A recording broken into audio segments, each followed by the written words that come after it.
ഇന്നത്തെ സ്പെഷ്യൽ റാഡിഷാണ് അഥവാ മുള്ളങ്കി. ഇത് നമ്മൾ തോരൻ വെക്കാൻ വേണ്ടി പോവാണ്. ക്യാരറ്റ് പോലെ ഇരിക്കുന്നുണ്ടെങ്കിലും ക്യാരറ്റ് നമ്മൾ പച്ചക്ക് കഴിക്കുന്ന പോലെ കഴിക്കാൻ ഇത് പറ്റില്ല, ഒരു ടേസ്റ്റ് വ്യത്യാസമുണ്ട്.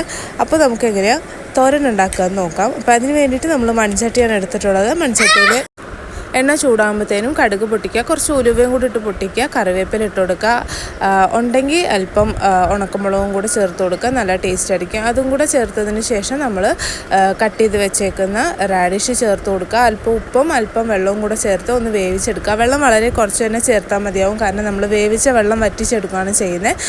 പിന്നെ അരപ്പിന് വേണ്ടിയിട്ട് നമ്മൾ ഒരു 2-3 പിടി തേങ്ങ എടുത്തിട്ടുണ്ട്, കുറച്ച് ചെറിയുള്ളി, കുറച്ചധികം വെളുത്തുള്ളി, പച്ചമുളക്, ചെറിയ ജീരകം കൂടി ഇട്ട് ഒന്ന് ചതച്ചെടുക്കുകയാണ് ചെയ്യുന്നത്. ജസ്റ്റ് മിക്സിയിലിട്ട് 2-3 കറക്കിയാൽ മതിയാവും. അതും കൂടെ അരച്ച് കഴിഞ്ഞാൽ ഈ റാഡിഷ് വെന്ത് വന്നു കഴിഞ്ഞാൽ അതിനകത്തോട്ട് നമ്മൾ ഈ അരപ്പും കൂടെ ചേർത്ത് നല്ലപോലെ മിക്സ് ചെയ്ത് ഒരു 2-3 മിനിറ്റും കൂടെ ഒന്ന് കുക്ക് ചെയ്തെടുക്കുക. അപ്പോൾ നല്ല ടേസ്റ്റായിട്ട് തന്നെ നമുക്ക് റാഡിഷ് തോരൻ റെഡിയാക്കി എടുക്കാൻ വേണ്ടിയിട്ട് പറ്റും. അപ്പോൾ ഒട്ടും ഇഷ്ടമില്ലാത്തവർക്ക് പോലും കഴിക്കാൻ പറ്റുന്ന രീതിക്കാണ് നമ്മൾ ഉണ്ടാക്കിയെടുത്തിട്ടുള്ളത്. അപ്പോൾ ട്രൈ ചെയ്ത് നോക്കിയിട്ട് ഫീഡ്ബാക്ക് അറിയിക്കാം. Thank you.